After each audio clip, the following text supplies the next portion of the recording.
St. John's Katasiha Church of Uganda itera twemere Ekanisa ya St. John's Katasiha Church of Uganda omurembo rwaho imekatandikwaho umwaka gwa 2024 aba Right Church Ministry omwitaka rya hikibiri eryabahirwa mukama Satito Wine bantu bayingi abayikira ankurakurana mu bumezi bwabo amakani gakurakurana abana nibasoma ebyentaya nibigaziya abo buhereza obwekanisa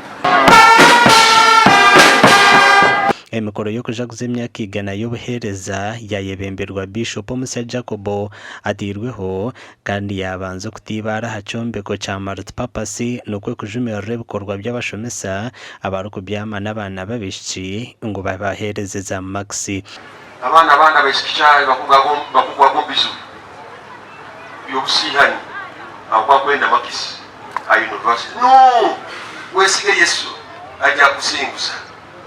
Hallelujah. Oguyashaba abantu abineza office okutwariza abantu bona na n'uburinganiza. Rero kugabe imirimo ruhanga wana. Otari wananka. Otari kadogo kantu kadogo. Umuntu murakutunga.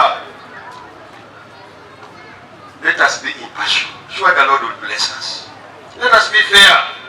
Itwe twena abantu tunakuba nentaja tunakuba twine kitukora ekitugara kurolera abantu nekanisa gisagika tujagisaka tukora iko kwa government etero program ka ya PDM Andrew Kirungi byakutaga obari kubingombwa mushikirwa bwo bukama bwa Bunyoro kitara yashobora habyafayo bya Katasiha omu bukama bwa Bunyoro abungubo mwaka gurukubiro runana kina nena ikingura kabaliga akombeka hano irindi lolye yokuranisa abajungu amahanga kabagaize ku murwanisa mwaka gurukubiro runana kina nena no hano okurwana okwo kwatandikira ekisaro kyamigaje kikaba nikozesebwa muno okurwana n'okulinda abanyanzi bakwija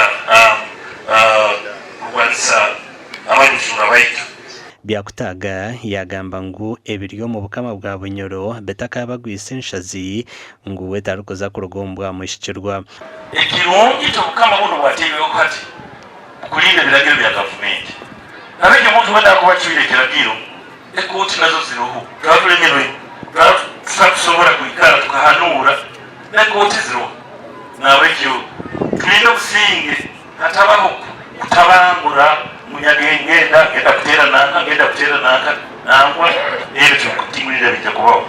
Reverend Paulo Mafavi orukwebembere kaniseji yagamba ngo bakatandakaho enteekateeka y'okurundana esente z'okombeka ekyombeko eky'obushubuzi ekyakanye n'ishatu gasha kwa Ambrose Nwagaba Katoto.